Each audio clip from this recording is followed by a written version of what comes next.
Right. Logo at the front. You're right there. Right here. Check here. You can't tell what that one is. 4 minutes. You guys. Terrible mistake. That's so horrible. Do not point the microphone towards us too. They do what? Yeah, the next panel's not till No, 8 I o'clock, didn't. and that's going to be so you want to be a community guest. Yep. That's yours or that's Amber's panel? That is mine. What's that? What it Polish is. I heard the word Polish. No It pressure. sounds good. Fellow Polish fan right here. Oh, wait, that's right. I gotta put it on my. You're not using night mode Do I? or dark mode on your phone? I use night mode Occasionally. and day mode on different things, and it's just a mess. It's like flashbang darkness, flashbang darkness. There's no Yeah, way. that's what I do. Yeah. So whatever the default setting is, I'll probably accept it. Yeah. I'm too lazy. Yep. No, that's accurate. I want my phone experience to be so horrible that I don't use my phone. It doesn't stop me. One of my roommates sets his phone to black and white mode so that he doesn't get distracted by the pretty colors, and I'm like, that's great, art references. Right.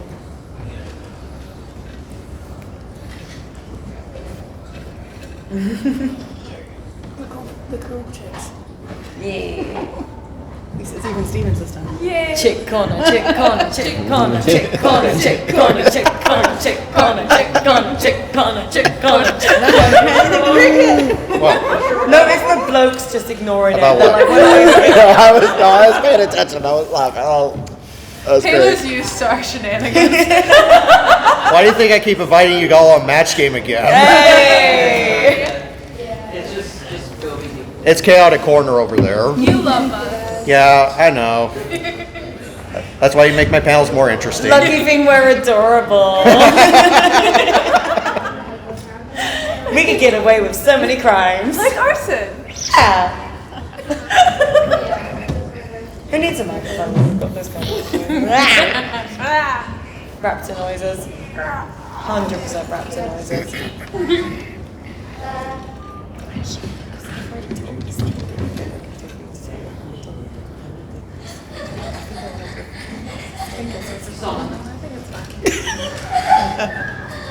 I saw at least two things. You didn't see anything. Two cuties. You're also not using night mode. I know. I'm gonna shame you all for that. Do you want to know where I live? You can come over. Oh, you still live You there. probably don't. Oh, you blocked the Twitter updates. Yep. Nice. I still have Yeah, no, I'm still Canada. It was too late. I Well, technically, the main reason also kind of want to see how much of a shit show it is and makes Blue Sky better in comparison. So I live Vancouver. I don't know what Blue Sky doesn't have a night mode though. I grew up You in would London. think they would. Yeah, they have. Oh, I'm stupid. People ask me, Oh, I go to they actually Fandom do. Equinox and Yeah. they're like, you don't sound like you're from London. And I'm Yeah, like, no, not I've that had London. phones with Not that London. AMOLED screens since 2011. Oh, wow. So Alright, yeah, well, I my got first it one set. was like the Galaxy S2, and So it looks like he's squatting. like early generations AMOLED screens, so the image was kind of grainy. But you know, it was the coolest thing ever. Like phones that thin, because it was basically like a pocket computer. And now nothing feels impressive anymore. Oh, that's good. Sorry? The Gobi mug.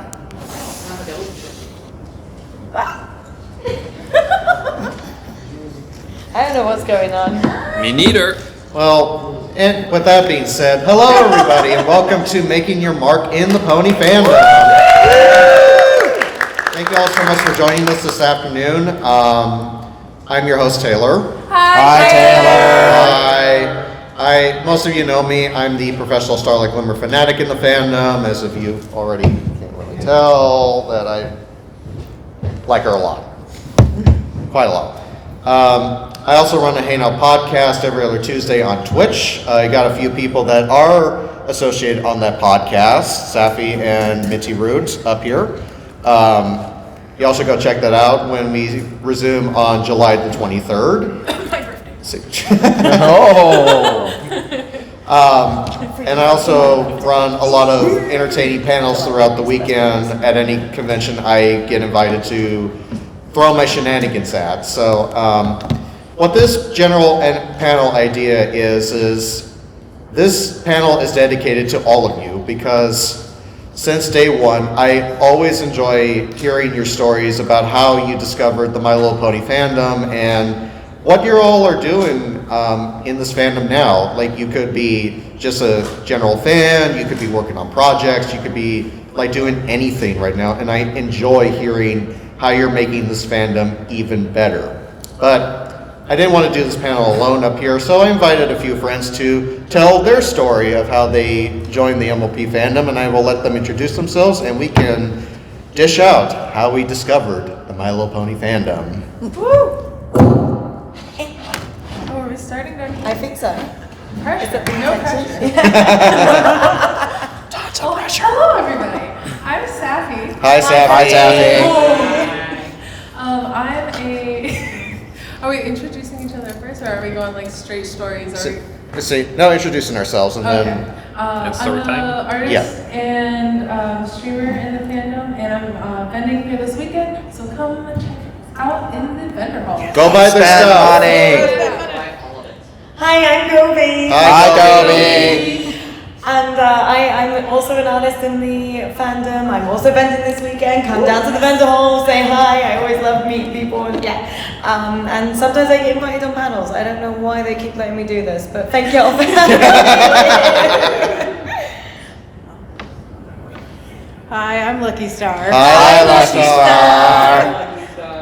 I'm an artist, and I've got a few projects under my belt to maybe start vending soon. So Ooh. hopefully, if I can,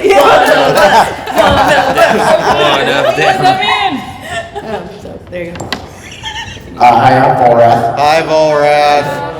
I am a fan fiction author in the community. I also do a lot of these.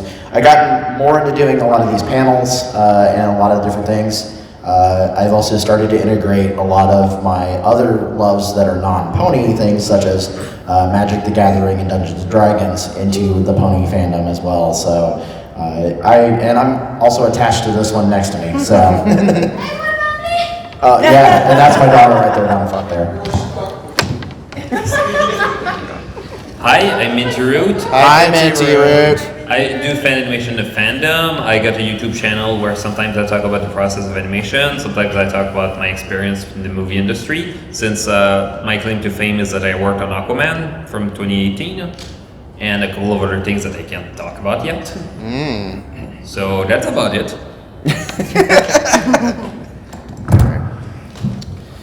So again, what this panel is all about is how did you discover the My Little Pony fandom? So let me tell you my tale of woe. It was a September day in 2016, and I was, so a little backstory here. I grew up a loner in high school, where I didn't have a lot of friends growing up, and I was like the shy person in my group. So it was kind of hard for me to make friends and, like, you know, become well adjusted into, you know, society.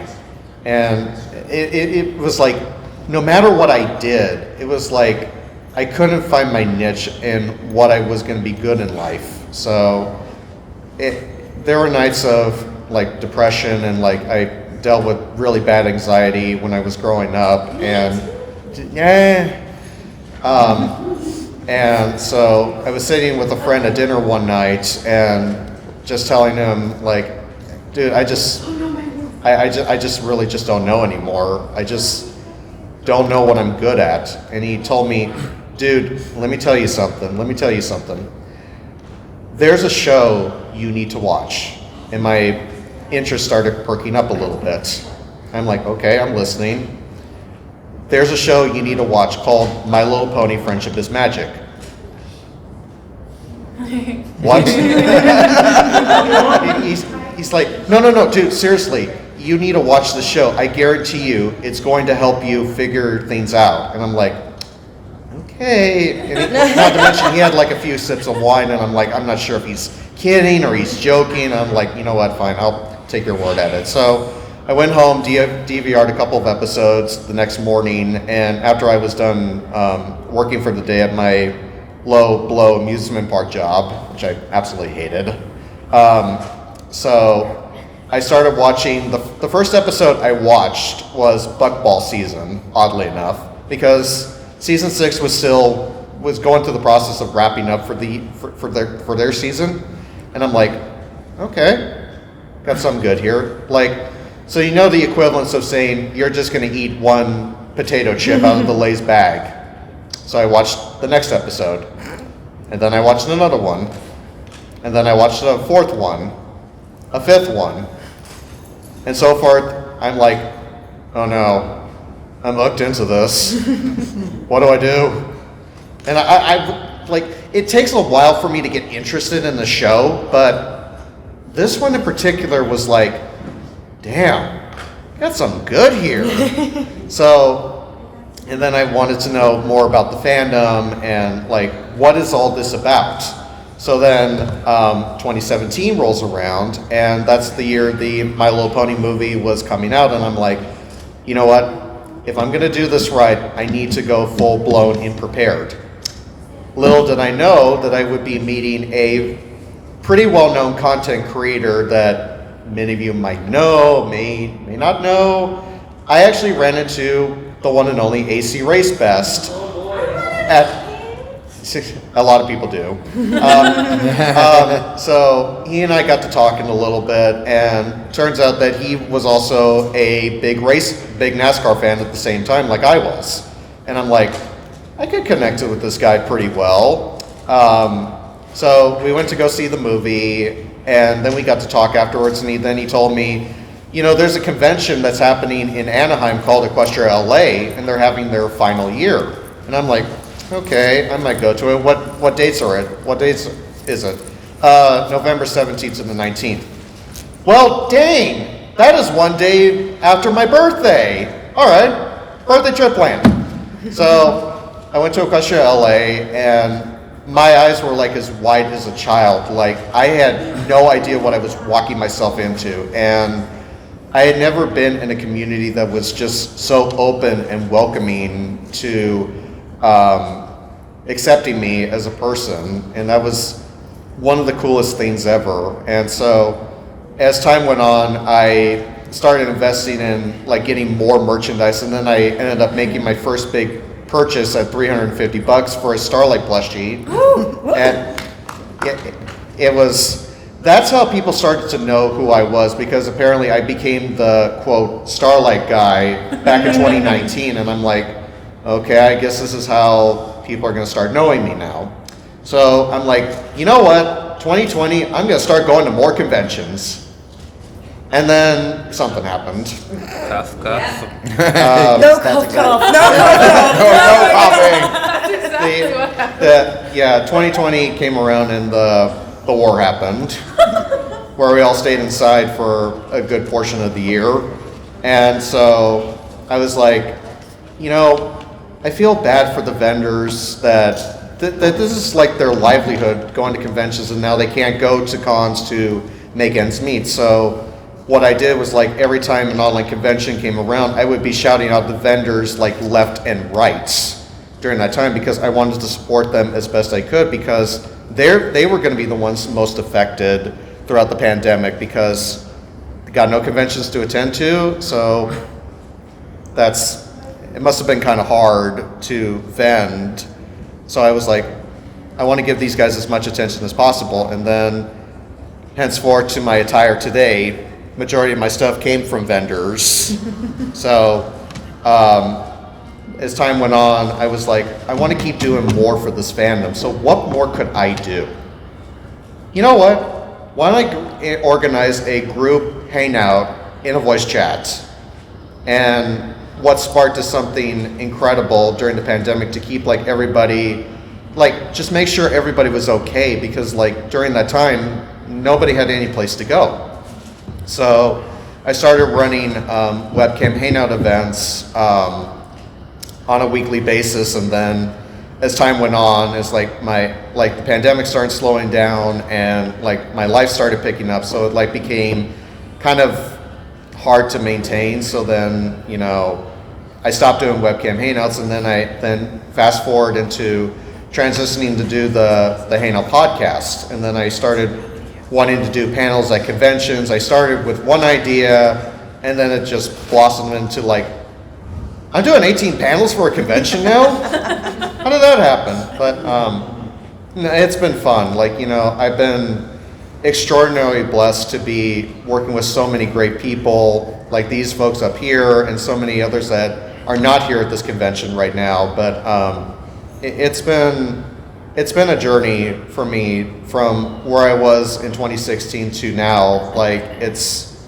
gratifying to me how far my life has come, and if it wasn't for the MLP fandom, I don't really know where I would be right now. I would be pretty much like still somewhere in a gutter right now if it wasn't for the show. So I'm grateful to the friends I've made and to the amazing people I've met throughout this fandom. You know, if it wasn't for all of you, my life would like be nothing right now. So I thank you all for that, because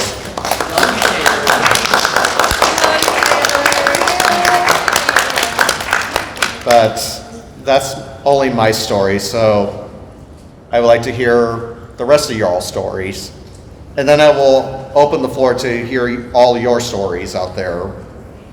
So No pressure. The brag. I got the ball rolling for you. Ooh, okay. So I am actually pretty late into the fandom. I didn't really get super involved until Trot 2021 was my first PonyCon. Before then, you know, I had watched the show, and the show captivated me, and I was like, oh wow, I really love this. But like, I wasn't involved with the fandom. I wasn't really involved with a lot of people. And I had gone through like this rut in my own art, because I'm an artist and I went to school for animation. But getting into the industry is really hard. I don't know if you guys know anything about the animation industry, but it is on fire, and it's already competitive to begin with, but it's on fire right now.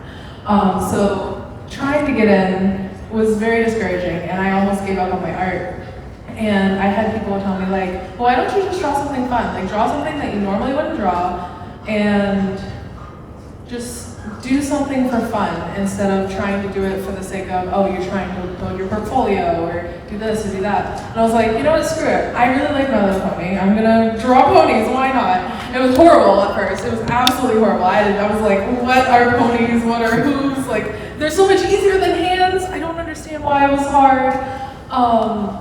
But it sparked my journey into being more involved in the pony fandom. My best friend now, but at the time she wasn't, I didn't really know her very well, but my best friend was hosting a Secret Santa, and they had somebody drop out.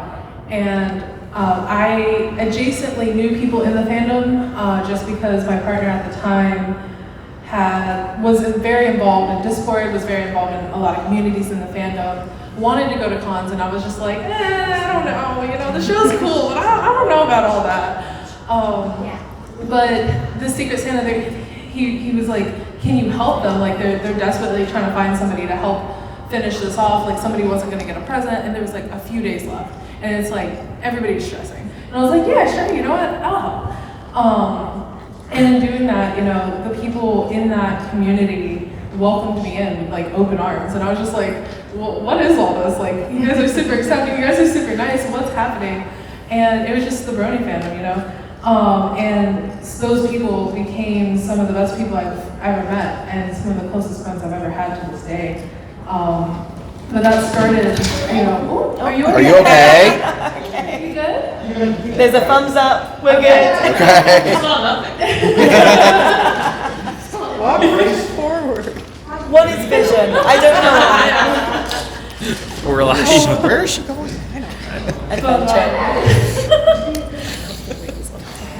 But one of my friends in that group is also a vendor, and they were going to Trot 2021. They're like, why don't you come to TrotCon? And I was like, you know what? Why not? Of all cons to come to, why Trot 2021? That was like the weirdest one. It was in December. It was like right over Christmas. It was a very strange TrotCon. Anyway, come to TrotCon. Anyway, come to TrotCon. That's exactly what happened. But everybody I met, again, was just so welcoming and so loving and so kind.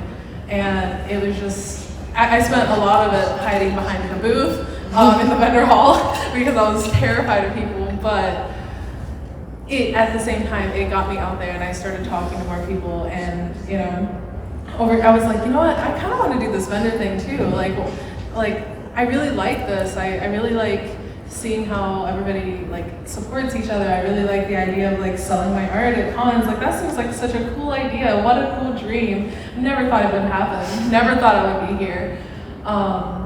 But I started doing that more, and I somehow, I don't know how, I applied to cons and I got accepted. I don't know. Good art. Great personality. Thank you. And it was actually TrotCon as well. That was my first vending opportunity. Trot 2022 maybe, or 23, I can't remember which one it was. But Trot was also my first vending. I'm at 2022 because it's 2024. I know what year it is. Whew. Okay, I'm doing great. But like, I don't know, it just, from there, I just kept meeting more people, and I started streaming as well, and I kept building a community, and I kept meeting more and more loving, wholesome, welcoming people. I met Taylor, and then Taylor started inviting me on panels for some reason, and keeps inviting me back. I'm not sure why, I'm just chaotic and I ramble a lot. That's why. That's exactly why. But here I am, and it's like, it's been such a life-changing experience. I never thought that I could be a self-sufficient artist selling my work as a pony artist, like especially trying to get into the animation industry first, It's like, I never thought I would find where I was meant to be in ponies. I never thought I would find the love of my life in the pony fandom. I never thought I would find all of the friends that I've made. Like, this fandom is just everything. And I'm so eternally grateful for each and every person I've met here. Everybody has changed my life in ways more than you could ever imagine. And I'm so happy to be here, and I'm so happy and excited about this journey, and I'm excited of where it'll go.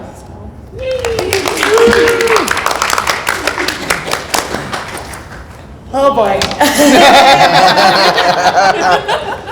I love this panel. I'm not going to cry this time, I promise. Yeah, I was close. So I have an opposite story. I got back into the fandom in 2012. It was an early joiner. The pioneering days. Pioneering days. And my favorite thing is, I was drawing on this website called Chicken Smoothie. Nobody knows Chicken Smoothie. It's great. There was about 2,000 of us, and we were a very tight-knit community. If you look back at my gallery, it's random eclectic stuff, me trying to find something to focus on in art, and then suddenly, pony. I think I might have started watching the show around whatever that point is there. But no, I was watching a lot of YouTube poops when I was drawing, and I'm so upset that this is the reason why I'm here. So upset. No. So I was watching these YouTube poops, and I kept seeing that for some reason there were these wonderfully animated, wonderfully edited videos coming up of My Little Pony clips. And I'm like, these aren't children making these. There's no way children are out there making these amazing videos. And now I look at kids today and I'm like, maybe they could. Beside the point, why are all these adults watching My Little Pony? I wasn't in fandom, I wasn't really involved in any kind of fandom at the time. I wasn't involved in internet culture, so I was just like, this is weird. And then I watched one episode. I've started with the first episode because I'm a good girl. And then I went on to the second episode. And I went on to the third episode, and then I just kept going until we got into it. So I caught up to the show when A Canterlot Wedding episode 1 came out. Oh. The first time I had to wait between episodes. And it's the Canterlot Wedding episode. Oh. So you best believe I was sitting there for that week going, I need more. I need to do something. I need to engage with this in another way because this is too much. So I look online for some online communities, and I found UK of Equestria, which was a UK pony forum. And I sign up, and I put my real human name on there. Please don't go looking for it. And someone messages me. because in my introduction I mentioned that I'm from London.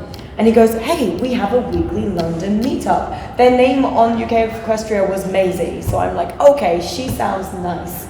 Let's go meet this person.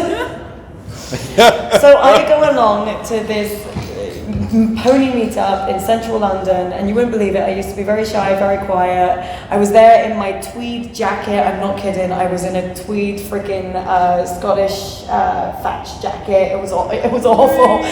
And I show up at this Starbucks where everyone's meeting. I look around and I'm like, I don't see anyone immediately there, that one, that's definitely them. There are pony plushies, that person has a desktop computer and stickers on it. That's the pony people. Why are they adult men? Sorry. What is going on here?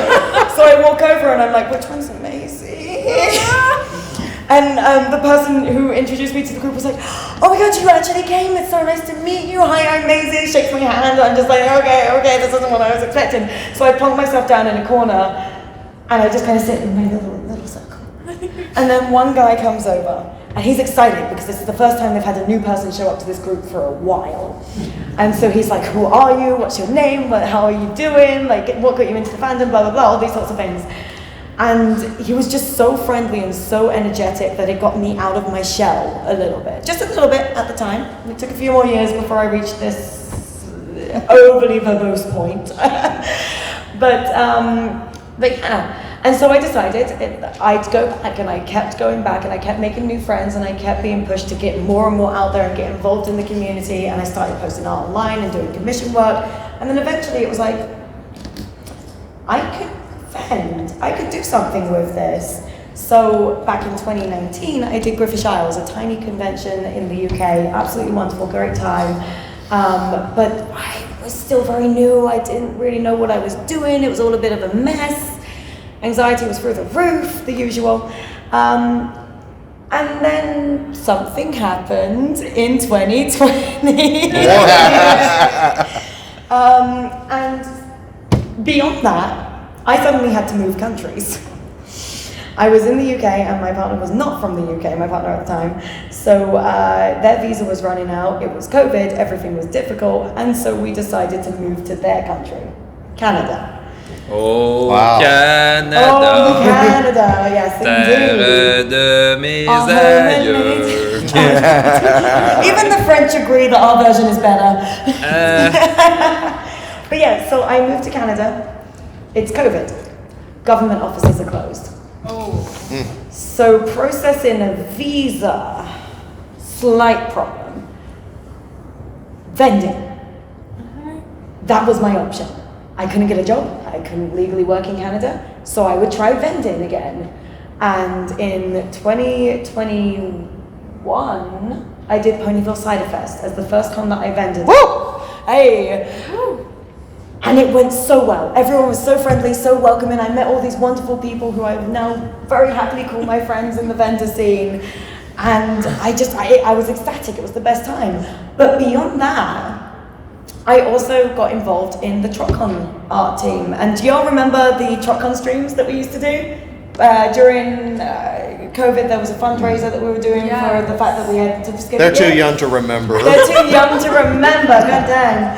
I remember. Lucky, yeah. So I was on art team during that time, and we formed a family unit because everyone was struggling with the same difficulties. Everyone was home alone and needed people to rely on.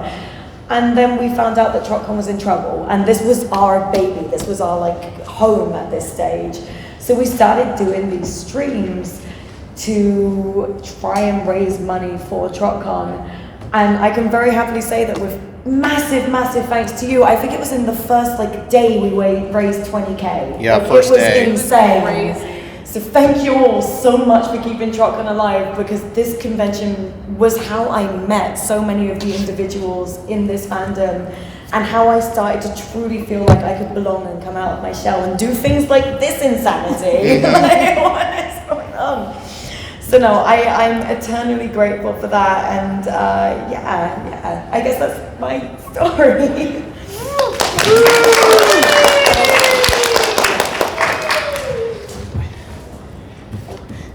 Hi, I'm still working and coming out of my shell, so bear with me. You got this. You got this. We believe in you. I give you my grandmother. That might be too much, honey. I'm old. I'll throw that out there. I don't care. I'm 42, so I grew up with these guys, Generation 1. So this is my first pony from 1987. So I'll date myself. I don't care. So my first Milo Pony community was back in the old. Well, I think it still exists now. The Milo Pony Arena and Trading Post. They're just pony forums, but they're mainly focused on these guys. They're not quite integrated into the Brony fandom. They're kind of their separate thing.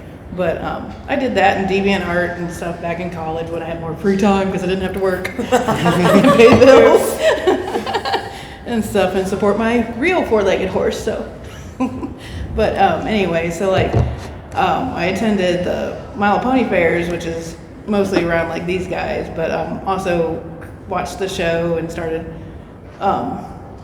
introducing into the Friendship is Magic because I love horses. I love horses. Anything with horses. Met this guy in college. Aww. So I got him hooked. I was like, hey, watch this with me. Yeah, it really was, yeah. And stuff. So he more drugged me into it more than, because he was a little bit more outgoing than I am and stuff. And so once we were both kind of hooked onto it, we decided to try out the Milo Pony Fair in 2016, which was in Indianapolis, and then we went to the one in Chicago and learned of Winnie City and TrotCon. And TrotCon was our first since it was local to us in Columbus.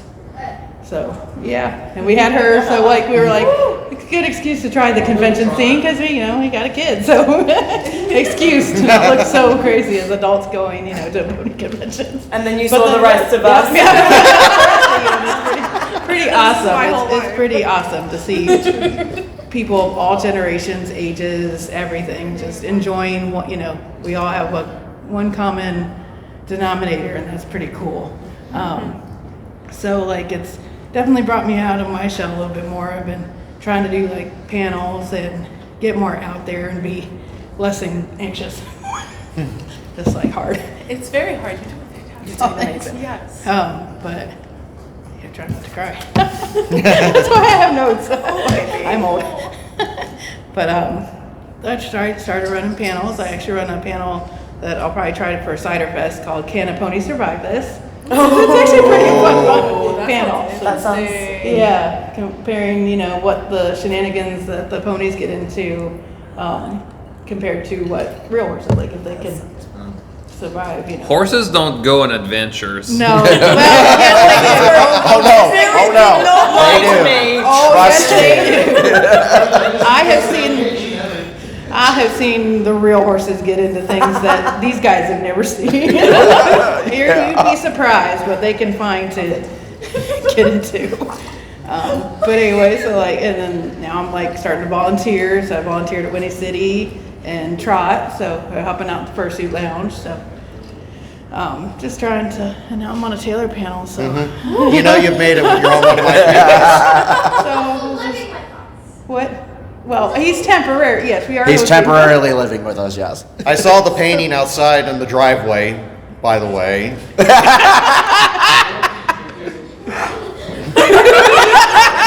I know where you live. Yeah, you can't run now. He knows where we live. You might remember, but yeah. So there it is. That's me.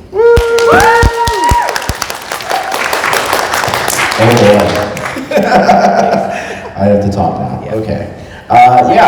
So as my wife indicated, a lot of my integration into the early stages of the fandom is largely because of her. There was a point in time I don't know what we were doing. We were sitting around and you were on YouTube or something like that, and it's I'll watch it. And I'm like, what are you watching? And it was I distinctly remember it was the episode where Apple Bloom meets Sweetie Belle and Scootaloo for the first time. It was called The Cutie, I'm pretty sure. You got way I back. have a way better memory, yeah. And I'm like, what is this? What are you watching? And she's like, oh, this is My Little Pony show. And I knew she liked My Little Ponies because when we met, and obviously, we're both, functionally horse people. I didn't know anything about horses at all before I met this one, at all. She was my first kind of exposure to that world of caring for and taking care of horses. And now it's like, oh, I know all these things now about horses because of her. And we were watching it a little bit, and it was like, oh, this is kind of neat. Like, the animation's pretty cool. And I think what really drew me in was the very first episode of season 2, Discord, John Delancey. And I was like, and I had this weirdly tangential relationship with Star Trek as a younger person, and it was not a great relationship. It was one of those things where I knew I had a friend that I worked with that kind of ruined it for me, in a sense, and so I was like, but I really liked, I always found myself liking Q as a character in the shows, and when Jill was like, I was like, John Delancey's gonna be on this show, and I was like, and we watched it, I was like, wow, this is literally Q. Wow, that's interesting. And then I kind of started watching a little bit more, and I think it was really like, it was Suited for Success that really got me when I went back and actually watched that one. It was that the Art of the Dress song that really tied me to my favorite character, which is Rarity. And it wasn't so much the fact that, it was weird because it wasn't so much the fact that she's like this, prissy, kind of pony.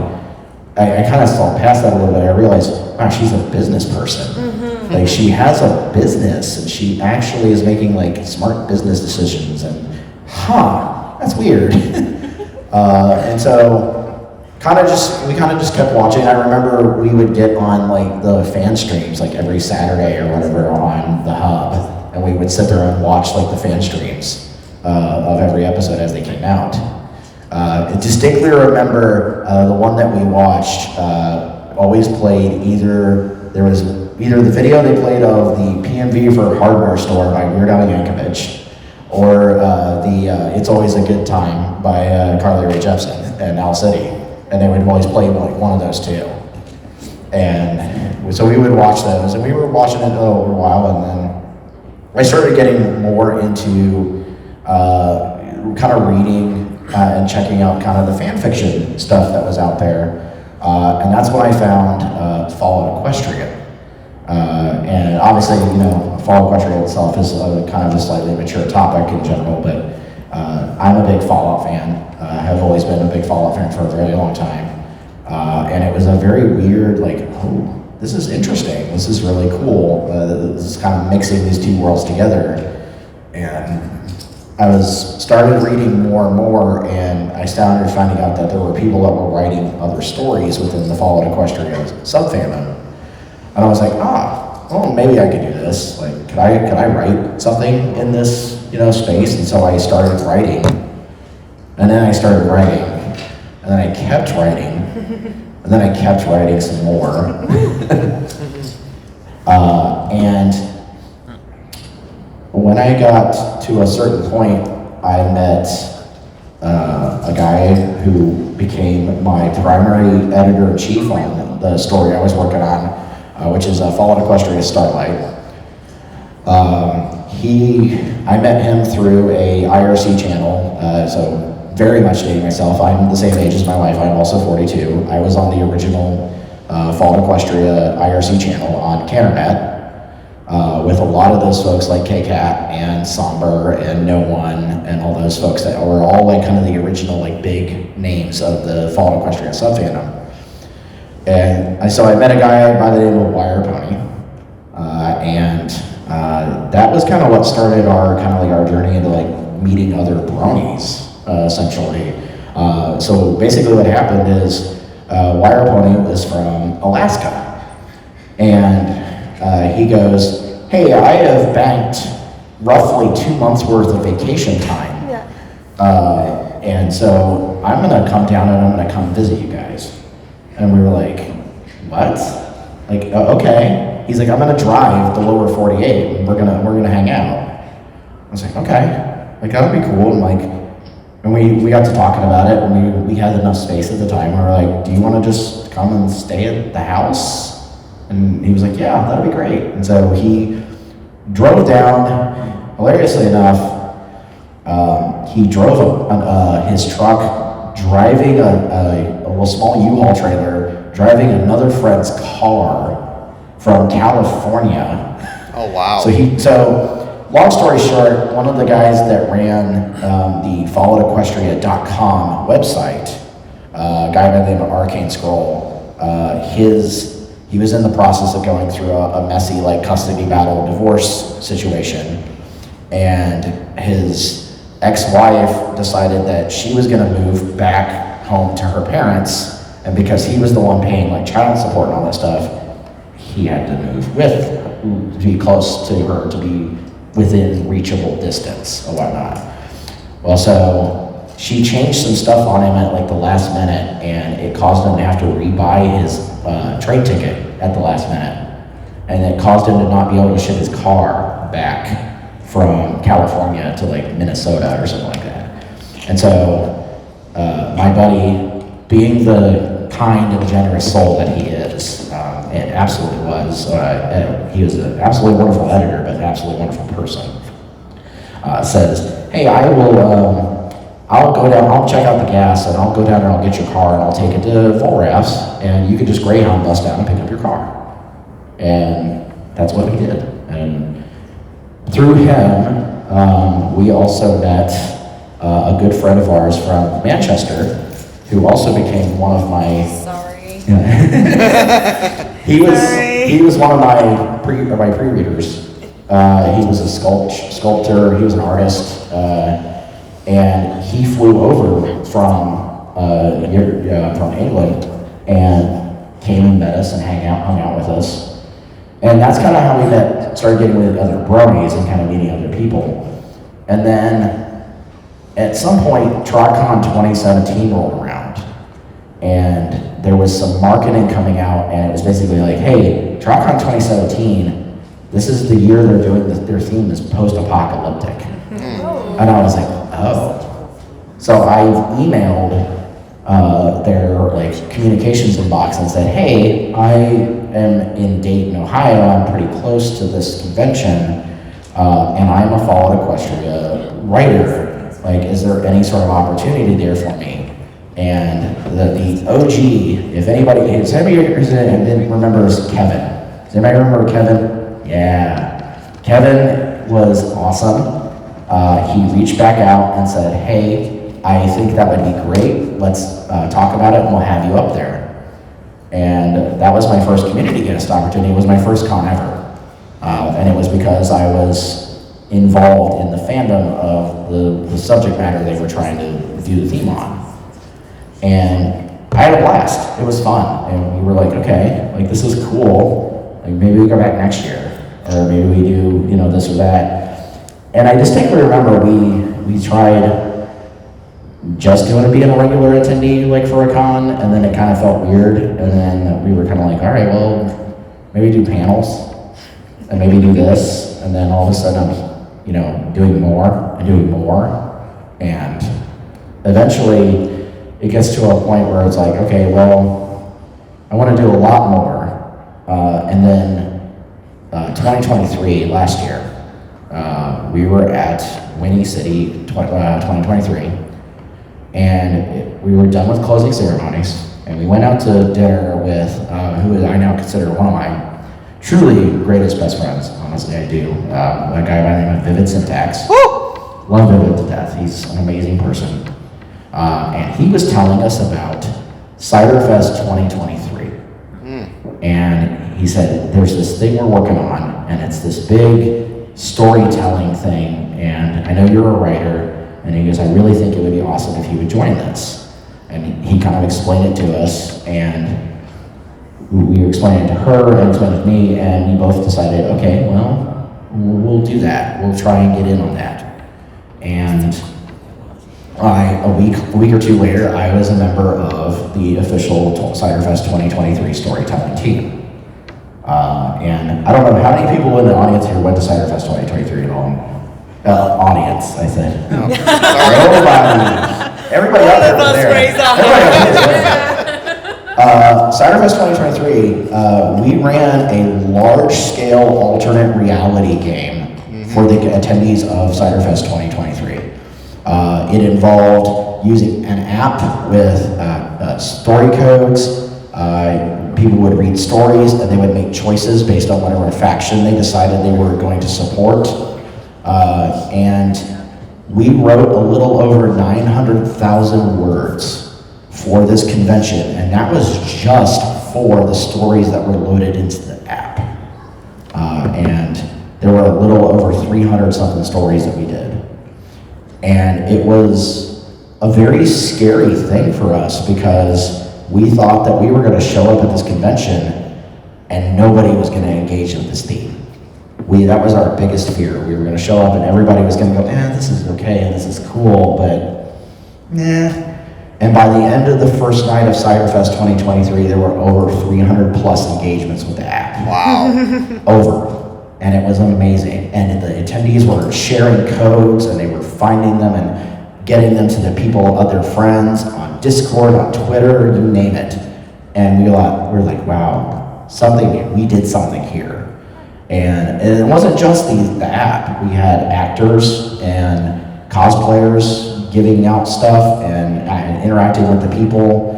And then one of the other biggest things that really cemented my experience there was that at some point during the project, Vivid said, wouldn't it be cool if we got together a bunch of different authors that are involved with this project, and you guys all wrote like a short story of some sort, and we put it in a book, and then we sell that book at the convention. And so I am officially part of, with 17 other authors, a book called Scattered Pages that is set in the world of the Ponyville CyberFest convention. And I am in that book, and I have a printed book that has my work in it. And that, for me, is a big part of what I've been doing, and I really, really enjoy it. And it's been a fun journey for me. And it's been a great experience. And I'm really thankful to know all these people up here. I've become much better friends with Taylor over here and have gotten to engage with him on a number of panels now. And it's just, everybody up here is amazing. And everybody out here is amazing. Including yourself. Thank you. That's me.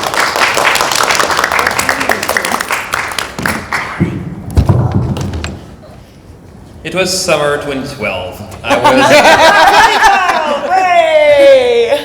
The Canadians. I was young. I was 19. I had a gray Echo hatchback, 2005. I had just bought a MacBook Pro, like the baseline model, that was the most impressive thing. So I finally have my own computer, my own car. I could finally explore the world. And the very first thing I thought was, hey, I'm gonna go check on my best friend from high school I haven't got to meet in a while. Because I thought, like, it was too far away to actually be able to get someone else to drive me, but I could drive myself to go to his place. So I did. And I decided for that summer, like, let's go hang out a lot because it's been a while and let's have fun. And when I got to meet him, one of the first things I noticed in his living room was pony figurines. And then it just dawned on me, wait, bronies are like a legit thing? Because I did hear about the parodies that the Brony Fandom did, and remember back the My Little Pony physics presentation video that someone did where he explored the speed that Rainbow Dash had based on the angle of Sonic Cone, which turned out to be very helpful because I remember that formula for physics class at the time. But at the time I thought, okay, maybe it's just ironic, like people are just, like it's kind of a meme, like people are just ironically enjoying it because there's nothing else really to do at the time. But no, just finding out my best friend liked it, I thought, hey, maybe I could actually check it out. And I was asking, like, what episode should I watch? And then just default watch the first one. So I did! And it was quite interesting because summer 2012 was also a summer where my parents decided to go visit Europe. And I thought, I don't want to go, so can you just give me some money? I'm just gonna be taking the summer to actually go visit my friends, have a good time. And of course, my parents weren't there, so at night I could just take my laptop, just watch a couple of episodes, and I was hooked. I think just the idea of a high fantasy series that is colorful and it's overly dark, with a very attaching characters where you can actually feel some attachment to them, like they feel like real people at times, and they're just cartoon characters. It felt good, and I thought like there's the bronies, and I thought I'd like to show to actually have my own contribution, kind of like the My Little Pony presentation. I had some knowledge of Flash, so I thought, well, I could do a panel at a pony convention where I talk a bit how to do any Flash animation. I don't know how to do Flash animation now right now, but I knew how to do Flash animation, but work with ponies, but I could learn, right? So I submitted one panel for BronyCon 2012. My parents were not even aware of bronies at the time. I just told my mom, like, I'm just gonna submit a panel for presentation at a thing, like, maybe they're gonna say yes, maybe they're gonna say no. And just to prep her, what I was just telling my mom, like, I'm gonna have my revenge for making me the designated driver that one time you went to that concert, because turns out I was 19 and I could drive a car and I didn't like the taste of alcohol, so my mom was telling me, like, you could drive us back home if things go wrong. And I did. If things go wrong. But Things go wrong. But I told my mom, I'm gonna have my revenge. And I did by making her watch Friendship is Witchcraft, and the whole and the whole reasoning I had in mind was, okay, if I'm caught watching My Little Pony, she's gonna think I'm watching Friendship is Witchcraft, and it's kind of ironic, so things are gonna be fine. And then when I got the acceptance message from BronyCon asking me, like, come to show us your panel there, I told my mom, yeah, I've been accepted to a convention. And then I had to explain, oh yeah, it's a My Little Pony convention. And then she had to explain it to my dad. And the thing is, my dad is a programmer. He's done a couple of conferences. So when he heard that I was going to give a presentation of a conference, he thought, well, you're going to need a suit. My mom had to explain, no, it's more Taylor, casual. do you mind getting up and spinning around? Just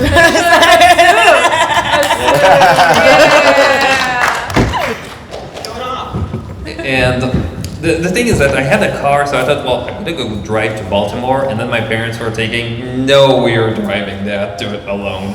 So what my parents did instead is they decided, hey, let's go do a family trip in Baltimore, and we did. I gave my panel, which was kind of a disaster of a panel, because I prepared assuming that I would have a laptop on stage. I could, just on the table, I could just switch the slides myself. It turns out that they kind of forgot to have a long cable for the HDMI, so I had to run back and forth changing slides, and everything went wrong. And taking back in retrospect, even if I had the slides myself, it would probably also have been a disaster. That's life. And the whole thing was kind of a disaster, but one of the people who were in the audience just looked at me and they asked, like, English is not your first language, isn't it? And I had to admit it, like, it's not my first language. I did something that was pretty tough, and they told me, like, we believe in you, the animation you showed was kind of interesting. And the animation I did was Project Thundercloud. It was basically just showing a bit of the kind of things I could do with Flash, just show the kind of things that other people could do. And at first I thought, well, okay, I'm gonna do that, and maybe I'm gonna use the experience, and instead of actually going to do fan animation after, do like Brony analysis, basically just talking about the aspects of the show and just covering them, and using the experience I know about Flash to explain the things I knew about it. But turns out it was posted in Equestria Daily, and thankfully they lost the footage of the panel, which was a whole disaster. I was thinking, like, this would be so bad that people would post it in cringe compilations afterwards, because we remember all the early days of Brony fandom, all the cringe that we had. I was so worried, but I think they lost the footage, so kind of bad. But then I realized I could actually do animation, like, people actually believed in me. And I thought, well, I could actually go study animation.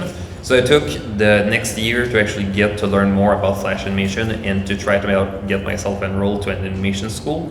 where I got to learn to meet a lot of people. And at BronyCon, one of the things that also happened is that I got to meet a couple of local bronies that happened to be in Montreal. So since I had the car, I could actually get to visit them back and forth a lot. I was invited to the marathon, which was basically like, we're gonna take 3 days around September. You're gonna get there. We're gonna watch a couple of episodes together. And back then we only had 3 seasons worth of episodes, so we watched the whole thing within a weekend at the little cottage.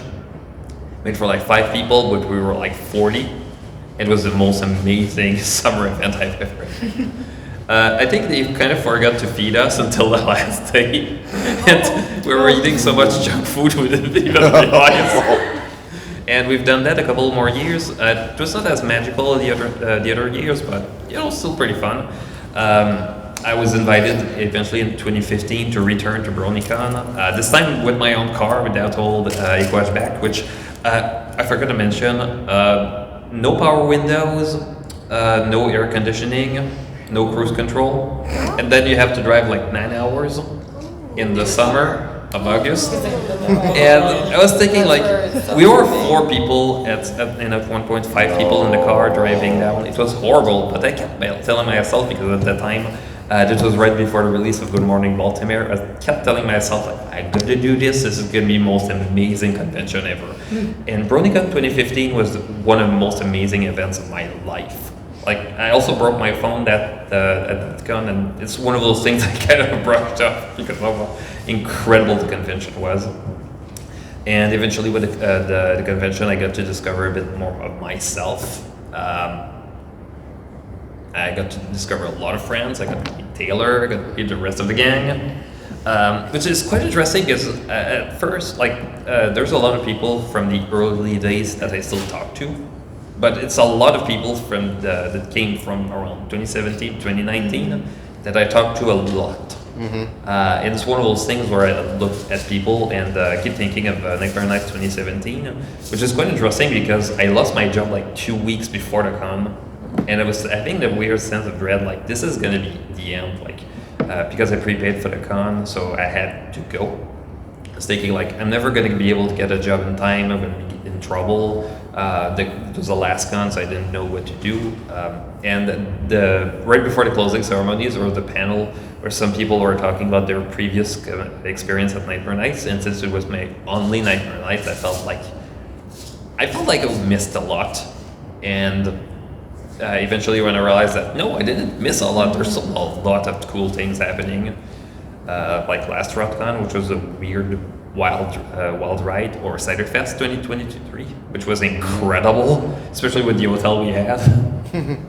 And I'm mostly looking at that and thinking, like, I want to invite people to keep joining the fandom because I don't want people to think like the fandom's over, so why would I join?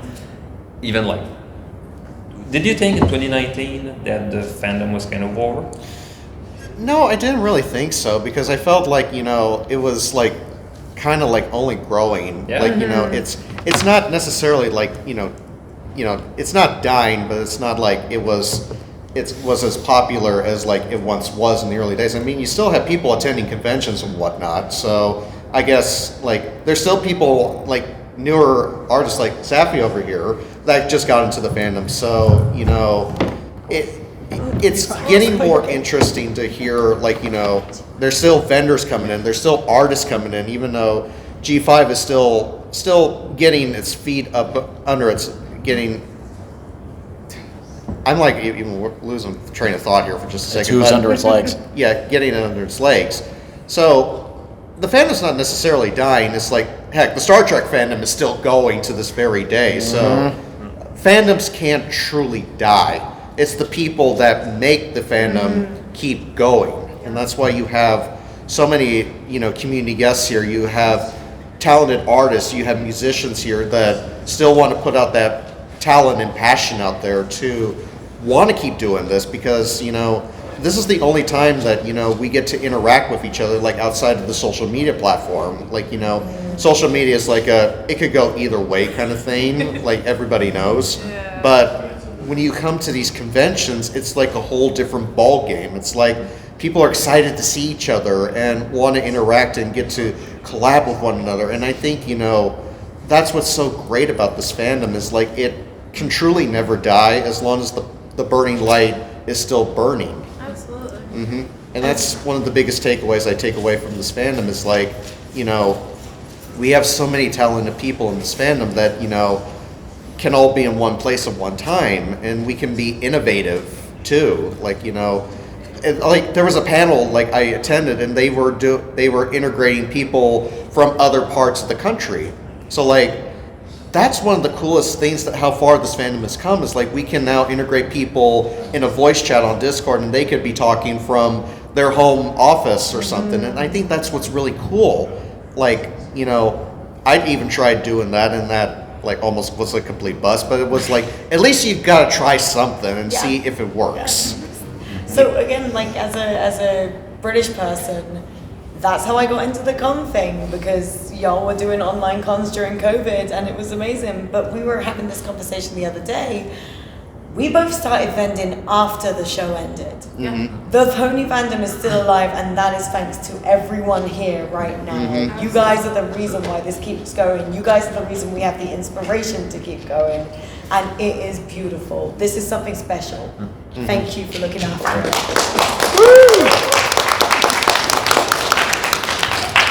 It's also worth noting, there's a Twitter account called Convention History, held by that's run by Choco Pony. Convention History posted an image of one of the first gun books from 1939. Wow. The very first science fiction convention. Yeah. And was looking at all the things, and one of the things mentioned like what is like the word fandom was already a thing back then. And thinking like science fiction is the thing that became a fad. Furries that started From science fiction a little bit later, yeah. Furries are still a thing. And I'm thinking like bronies that don't have any reason not to be a thing anymore. Exactly. My Little Pony is not gonna disappear as long as we keep backup. 100%. Because it keeps disappearing from Netflix. But the thing I keep thinking of is, it's fine if it's a bit old. It's fine if G5 is not to the same level as G4. I just want people to actually get to experience what the show is for what it is, instead of having that weird pure view of what the show might be in our heads. Like I want people to actually get to enjoy it for what it is, and to actually, you know, actually work in the fandom, actually create new things out of it. Like all the crazy songs we still have. Like we still have new songs pumping out all the time. Our musicians are amazing. And support them at the concert later tonight. They're amazing. If you haven't heard our pony musicians, they're incredible. And we're still doing pony cons after what, 14 years? It's not going anywhere anytime soon. No. We're not going anywhere. But So I die with the herd. Pretty much. But the thing I keep thinking of is one of the cool things we can do is innovate, like online event cons. Like back in the days of fandom, doing that kind of online events might not have been as easy to do because of technical limitations. But how many things we can do now that we couldn't do, and how many things are you going to be able to do in 10 years? One of the things I keep thinking of is we're probably going to be able to do even more VR events. Because it's getting cheaper, and we have more of the technology. And that's so exciting. It's really cool. So exciting. And obviously, if YouTube doesn't go against us, we might be able to have more opportunities to release content in different platforms.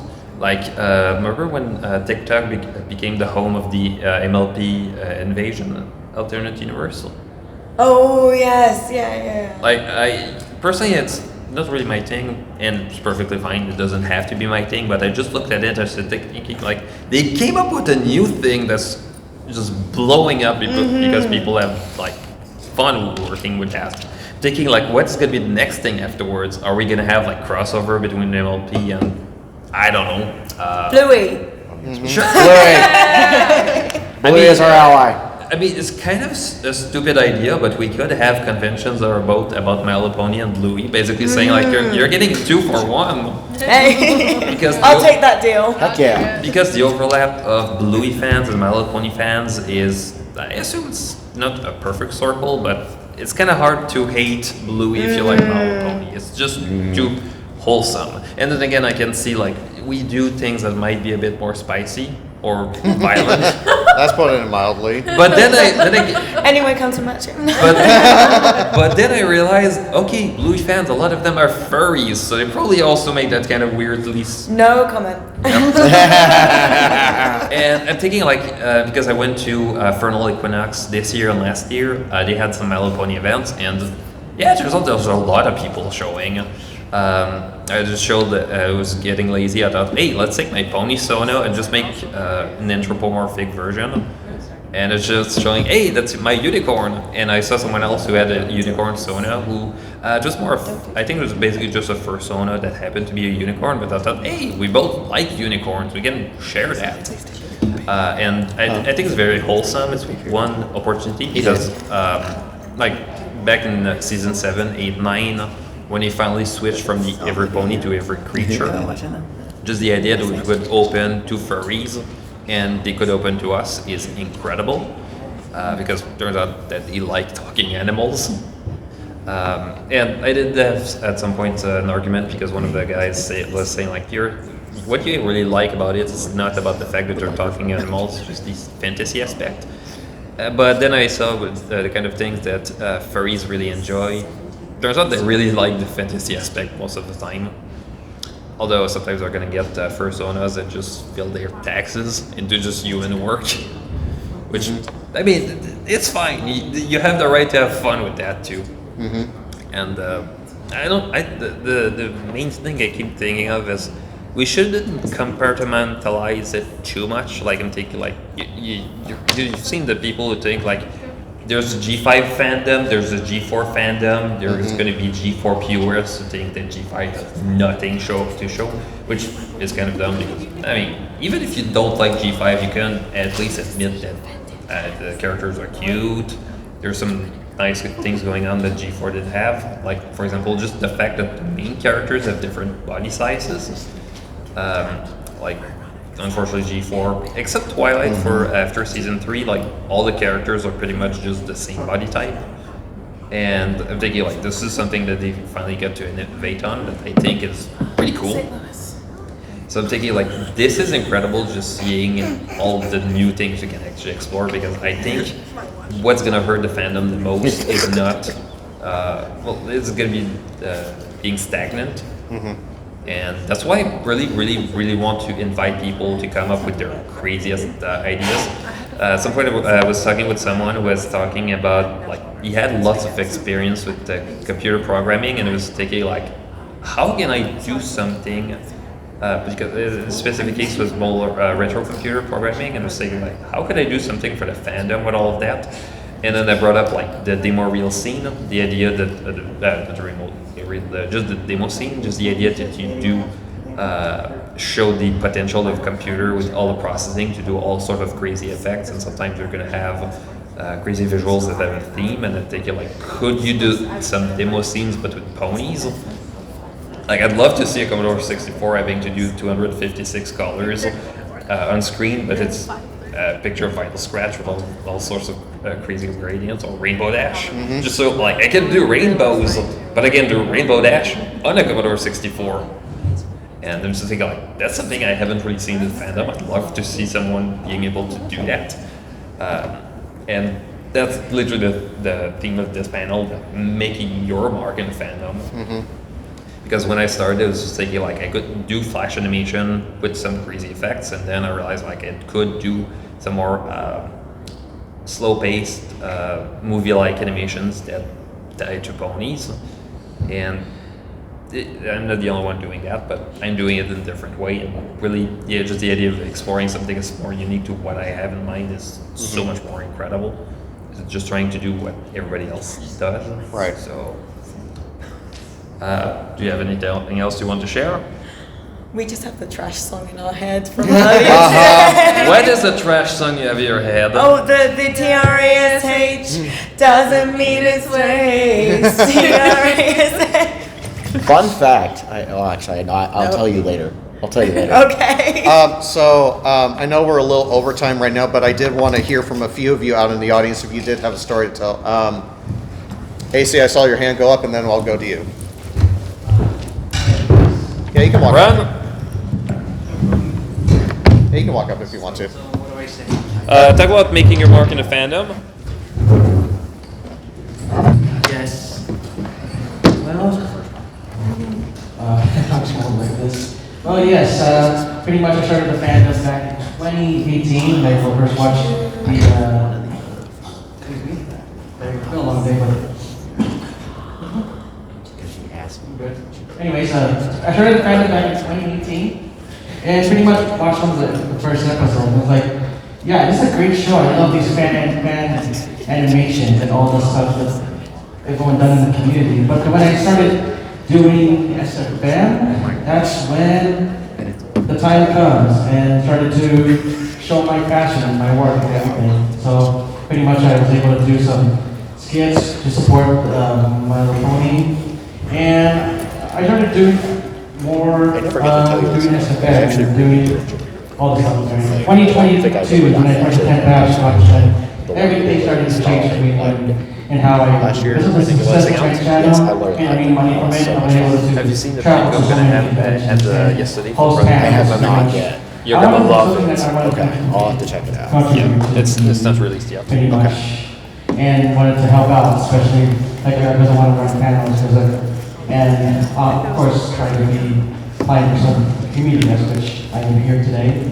Yes, just connecting to new people, especially connecting to you guys, because now I got to know you very well because of the panels and new stuff, and it's pretty much the fandom actually makes me belong to where I am. This is definitely my primary fandom, though I do branch out in other fandoms, but this one I will always be my main one.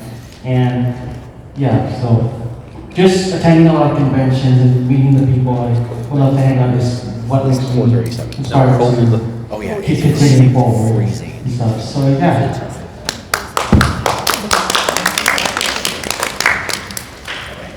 And don't worry, I'll be brief. So I got in the growing community around 2011, like the midway point between season 1 and 2, so I was about 9 years old, I want to say. And for the longest time, I told my few brothers who were also interested, and literally no one else. I just kind of lurked in the fandom for a while, but I will say, I didn't influence it much, but if I may count it, the fandom influenced me in a way. Because like, I started joining around like 2022, that was my first real TrotCon, right? I asked my dad to join, didn't know how to react, but he was cool with it. We ended up talking about more of my interests, I opened up a bit more, and that's what led to me, like recently at least, telling him I was gender fluid, which he accepted as well, so Ronnie's helped with that. Like, that was the first real stepping stone, like, helping me, like, both actually be comfortable with myself and admitting it to others, so, yeah, I have that to thank for the Ronnie community. Okay, thank you. So, I really do appreciate you all coming out to making your mark in the pony fandom. I hope you got inspired more than heard a lot of great stories up here today. Want to especially thank Safi Pone, Gobi Raptor, Lucky Star, Volraptor. Volraptor. Volraptor. Oh my God. Welcome to the family.